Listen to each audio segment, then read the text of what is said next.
बागेश्वर धाम के पीठाधीश्वर धीरेन्द्र कृष्ण शास्त्री की सनातन एकता पदयात्रा का विरोध कर चर्चा में आए दलित पिछड़ा समाज संगठन के राष्ट्रीय अध्यक्ष दामोदर यादव ने मध्य प्रदेश कांग्रेस के नेताओं पर जमकर हमला बोला। दामोदर का कहना है कि शास्त्री की यात्रा में शिल्पा शेट्टी और संजय दत्त ईडी के डर से शामिल हुए थे।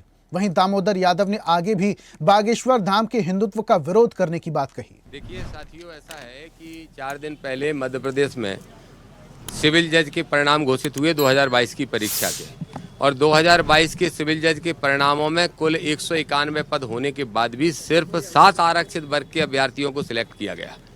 एसटी के तो 121 पद थे और उन 121 में से एक भी भर्ती नहीं हुआ।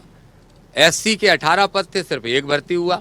ओबीसी के 9 थे, सिर्फ 5 भर्ती हुए।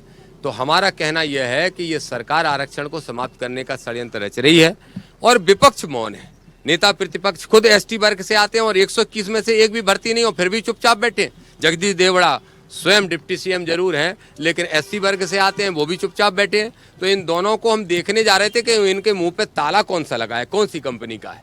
भ्रष्टाचार की कंपनी का है, मैनेजमेंट की कंपनी का है, या मनुवादी सोच का है, या आरक्षण विरोधी सोच का है। लेकिन उनकी पुलिस ने आज रोकने का काम किया, क्योंकि हम सैकड़ों की संख्या में थे।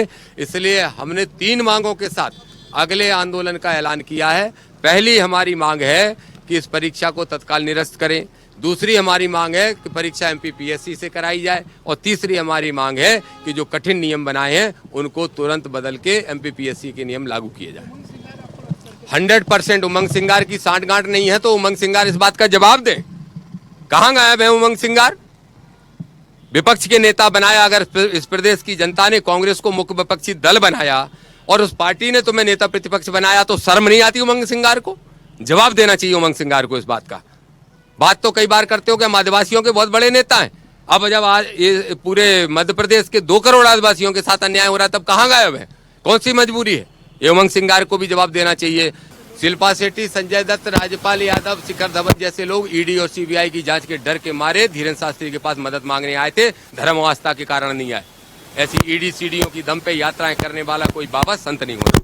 नहीं, हमारी नाराजगी तो गैर संवैधानिक मांग को लेके थी, और धीरेन्द्र शास्त्री ने अगली यात्रा का ऐलान किया है, और अगली यात्रा 3.0 उन्होंने बोला है, और फिर हिंदू राष्ट्र बनाने की मांग को लेके जा रहे हैं। तो हमने भी तय कर लिया है कि पहले तो हमसे गलती हुई कि हम सुप्रीम कोर्ट लेट पहुंच पाए, अब हम समय से जा रहे हैं। और ऐसी ही ताजा खबरों के लिए लाइक, फॉलो और यूट्यूब पर सब्सक्राइब कर बेल आइकन जरूर दबाइए।